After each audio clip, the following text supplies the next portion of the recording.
Welcome along. Our essential oil series is continuing, and today we're going to have a look at marjoram. So I wanted to sort of try and group these together as much as I could. There was going to be a couple done today, but you'll only see two. And today we're going to talk about marjoram, and marjoram is a herb, a really beautiful herb, and herbs heal. So I want you to remember that, okay? The botanical name for marjoram in particular that we're looking at is Origanum marjorana. So if you have a look just there, Origanum marjorana. Now, Origanum sounds familiar, right? So you can tell it's from a similar family to another really awesome herb that we're going to talk about in a second. And this one is steam distilled from the leaves. Marjoram is fantastic for pain, absolutely fantastic for pain. And when I did the lemongrass video, I was talking about something called the morphine bomb, which is a blend of essential oils, and you can blend together lemongrass, marjoram, frankincense in equal parts with a carrier oil and massage it in, and it's awesome. So lemongrass is great for your ligaments and your joints, and marjoram is also really, really good for ligaments and tendons and muscles as well. So if you're someone who experiences muscle soreness, spasms, cramping, that sort of stuff, marjoram is probably an essential oil that you want to add in to your massage blend along with your lemongrass. Be really, really good for an active person.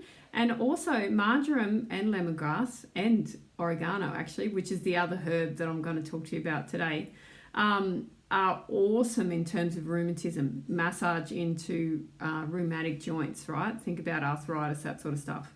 Marjoram is also great with peppermint. There's a blend that you can get, which is peppermint, cypress, marjoram,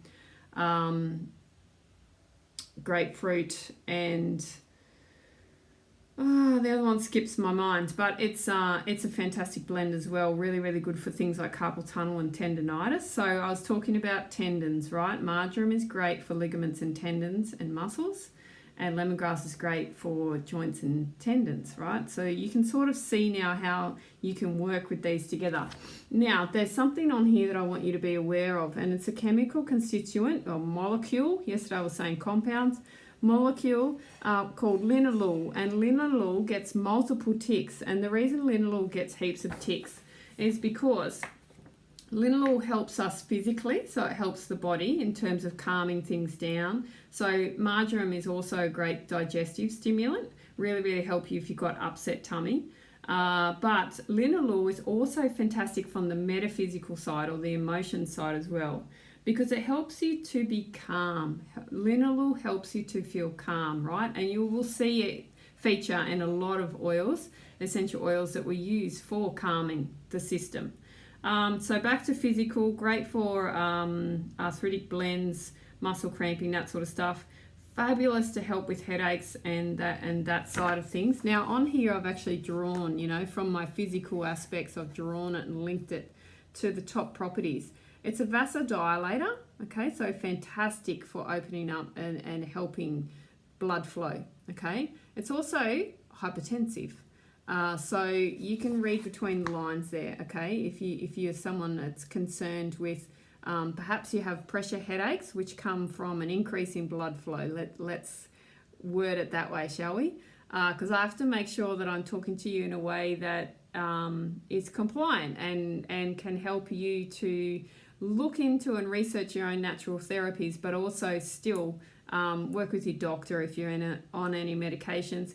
And if you do want to start to incorporate some natural therapies and you just aren't sure because your doctor, your normal GP who looks after you with all your prescription medications and everything else, may not necessarily be on board or may not think that they work. But if you come to someone and ask for research papers, or just think about how to frame this in a way that you can help your doctor to understand, because they're really good. They can complement what you are already using, okay? But that's if you are someone who has medication.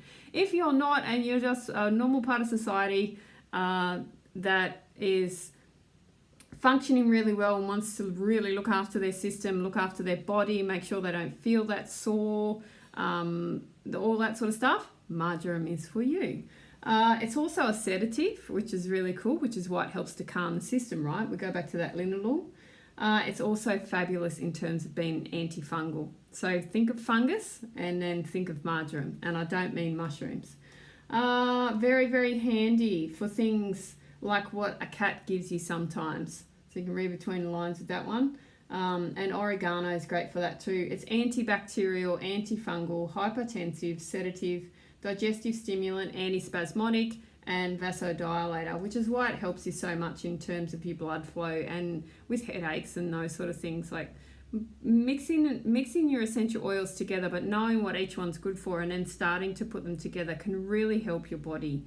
And less is more. Okay, I've said that multiple times. I'll say it again. Less is more, because the oils are really potent.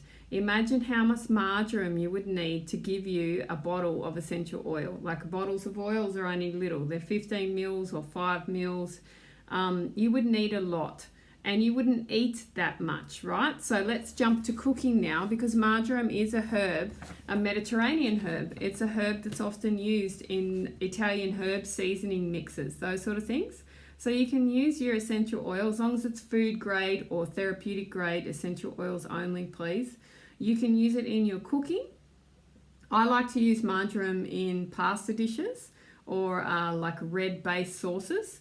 I really love it. Or if I'm roasting veggies or you're doing a roast, marjoram is a herb that not that many people in Australia anyway know about, unless you've had a sort of cultured upbringing, if you like, or Mediterranean influence in your upbringing. You'll know all about marjoram, thyme, and oregano, and they're the ones that I want to share. Rosemary is really good too. But so marjoram is really cool for roasting rubs as well. But just remember, the less is more, right? You can do the toothpick and you can try it from there. Dilute to assist with absorption and coverage if you're using it topically. Marjoram is one of those essential oils. It's a herb, herbs heal, that can be used aromatically as well. I like the smell of it. Aromatically, it will still support you in terms of calming and soothing, in terms of helping you with spasm, in terms of helping you with vasodilation. Often when I used to get headaches, I would get this pressure build up the back of my neck that would go into my skull, and it just felt like so much pressure. I didn't have high blood pressure. It's just that's how the headaches and the migraines would replicate for me, and it would just be pulsating pain. And what happened was, as I began to learn about and utilize essential oils, I would use marjoram and peppermint to help me with that. And I would just, with a carrier oil, massage them into the back of my neck to the base of my skull. And that really helped me. But if I couldn't do that, like sometimes I just would feel paralyzed from the pain, just the inhalation, regular inhalation from the bottle itself would help me. Or put a drop in your hands and just rub your hands together and smell. Now, jumping around a little bit, but you know what it's like now. You've watched a couple of my videos. Marjoram, in terms of the ancient Greek and Roman days, so it's one of those ancient Mediterranean herbs, is happiness. And I'm not surprised, considering the linalool that's in it, because it would make you feel happy. It is also fabulous in terms of releasing self-sabotage. So if that is something that you tend to have a concern or an issue with, marjoram may be something that you want to add to a blend in a roller bottle that you make for yourself to help you move through and shift. So lemongrass and marjoram are fantastic together in terms of supporting the body with pain, right? With physical stiffness and soreness and aches and things. Also fantastic for helping the metaphysical body to let stuff flow, to move through shit, to just get over stuff, right? To help you release things, but to feel strong and to do it. Underlying vibe is a really strong sense of trust with marjoram. It's really strong. I always think of the ancient gods whenever I smell it, and yeah, it's just amazing. And I want you to, when you do start to use it, just imagine drawing that power and the trust from within. So it's a really good oil in terms of connection, and more so connection to yourself and of course connection to others, but it just really helps you to accelerate and to share, to share with the world what it is that you've got here to offer, and to feel confident and to feel happy.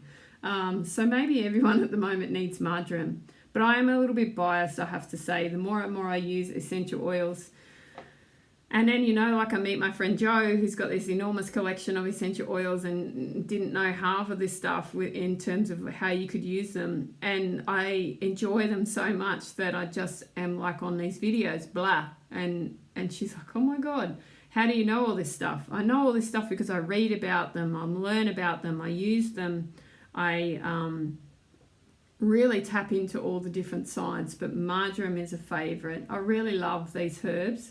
And I really like the ones that are old, ancient wisdom, right? Tap into all the old stuff. So that's marjoram as a part of our essential oil series. I hope that you enjoy that, and I'll see you in the next video.